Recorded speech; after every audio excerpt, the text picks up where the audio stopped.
இருக்கிற ஏதோ வாலிபர் தம்பி இடத்துல தங்கச்சி இடத்துல கர்த்தர் பேசுறார். அவளே, நீ தாயின் கருவிலே உருவாகும் முன்னே தெரிந்து கொள்ளப்பட்டவள். ஆண்டவர் உன் மேல வச்சிருக்கிற விஷன் ரொம்ப பெருசு. ஆண்டவர் உனக்காக வச்சிருக்கிற வழி ரொம்ப பெருசு.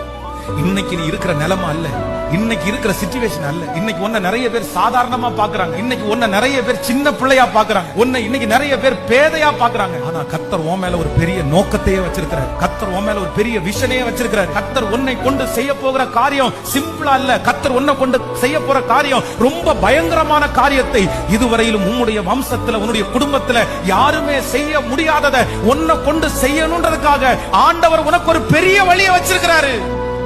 இது சாதாரணமானதுதான். ஆனா ஆண்டவர் உன்னை கொண்டு வச்சிருக்கிற விஷன் அது காடுகளை மலைகளை தாண்டி லட்சங்களை ஆதாயப்படுத்துகிற அந்த விஷனை கர்த்தர் உன் மேல வச்சிருக்கிறாரு.